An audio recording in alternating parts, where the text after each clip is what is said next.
पश्चिम बंगाल की मुख्यमंत्री ममता बनर्जी एक ऐसे दलदल में फंस चुकी हैं कि अब वो जितना कोशिश कर रही हैं उस दलदल से बाहर निकलने की, उतना ही वो उसके अंदर फंसती जा रही हैं। और ये सब उनकी गलतियों का ही नतीजा है।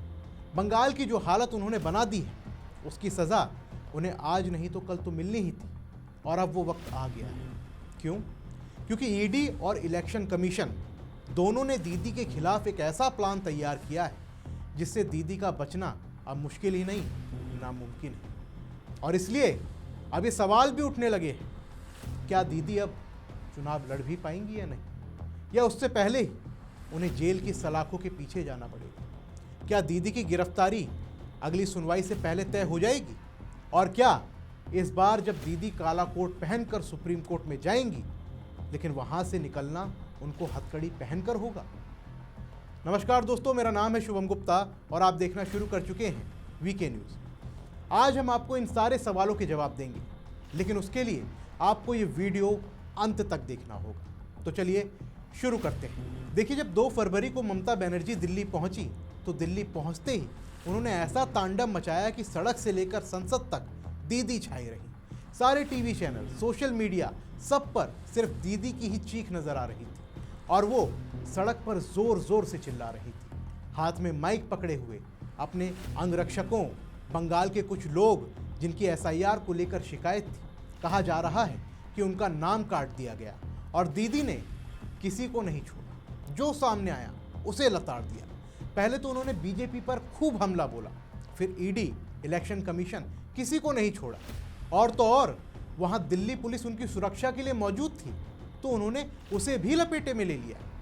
कहने लगी कि दिल्ली में ब्लास्ट होता है तो वहां दिल्ली पुलिस नहीं पहुंचती, लेकिन उनके लिए दिल्ली पुलिस पहले से ही मौजूद थी। दिल्ली बंग भवन के सामने ऐसे तांडव कर रही थी मानो वो उसी दिन वो एसआईआर को भारत से ही खत्म कर देंगी। लेकिन ये उनकी बौखलाहट थी, क्योंकि दीदी को अपने पुराने कांड पता है और अब वो सब बाहर आ चुके हैं। दीदी ने बंगाल की जनता को जो धोखे दिए हैं, उसका कच्चा चिट्ठा अब खुल चुका है।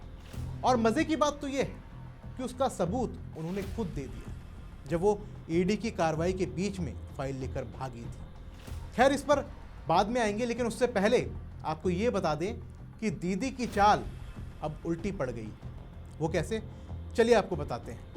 देखिए, दीदी दिल्ली तो आई थी एसआईआर के लिए, लेकिन उन्होंने ये नहीं सोचा था कि दिल्ली आना उन्हें इतना महंगा पड़ने वाला है। उन्होंने सुप्रीम कोर्ट में एसआईआर के खिलाफ रिट पिटीशन दायर की, जिसकी सुनवाई के लिए वो खुद काला कोट पहनकर सुप्रीम कोर्ट चली गई और चीफ जस्टिस के सामने बड़ी बड़ी बातें की कि मैं बंगाल की जनता के लिए लड़ाई लड़ने आई हूँ, वगैरह वगैरह। पहले दिन तो मामला ठीक था, मीडिया में भी बड़े बड़े लेख लिखे गए, ममता बनर्जी के पास एलएलबी की डिग्री है, उन्होंने इतिहास रच दिया, फलाना ढिंकाना। लेकिन जब अगली सुनवाई हुई तब से कहानी पूरी पलट गई। क्यों? क्योंकि इलेक्शन कमीशन ने जब अपनी बात सामने रखी और साथ में जब ईडी ने अपना दांव चला, तो दीदी के सारे दांव पेच धरे के धरे रह गए। क्योंकि ईडी और ईसी बकायदा अपने साथ लाए हुए सबूतों पर बात कर रही थी, जिसमें इलेक्शन कमीशन ने बताया कि बंगाल में अधिकारियों के साथ टीएमसी के गुंडे किस तरह का सलूक कर रहे हैं, उनके साथ वहां मारपीट हो रही है, उनके दफ्तर जलाए जा रहे हैं। और तो और जब वो उनकी शिकायत लेकर के पुलिस के पास जाते हैं तो पुलिस एफआईआर तक नहीं लिखती। खैर, जब जिस मुख्यमंत्री को कानून का पालन कराना चाहिए वो खुद कानून तोड़ रही हो, कानून को अपने साथ ले जाकर सरकारी कार्रवाई में दखल दे रही हो, वहाँ से सबूतों की फाइलें लेकर भाग रही हो, तो फिर किसी और से क्या उम्मीद लगाई जा सकती? तो अब हुआ ये कि जब ईसी और ईडी ने अपना पाशा फेंका तो दीदी की सारी वकालत धरी की धरी रह गई। और तो और उनके सबसे कद्दावर वकील कपिल सिब्बल, उनकी भी हवा निकल गई। उन्होंने तो सुनवाई टालने के लिए अपनी तबीयत तक खराब कर डाली, ये बहाना मार दिया उन्होंने। लेकिन कब तक ये टाल मटोल आखिर कब तक चलेगा दीदी? और दीदी खुद जानती है आज नहीं तो कल जो होना है वो होकर रहेगा, तो अभी जितना बच सकते हो बच लो।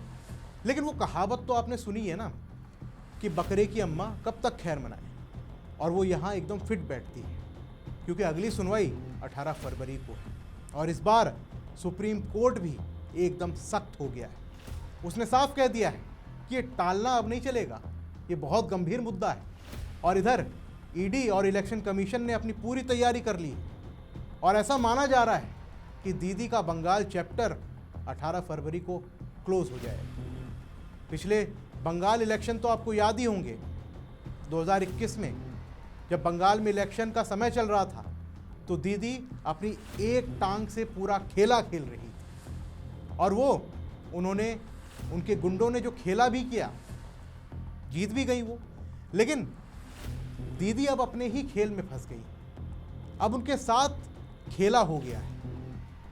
अब देखना ये होगा कि इस खेल में असली खेला कौन खेलता है।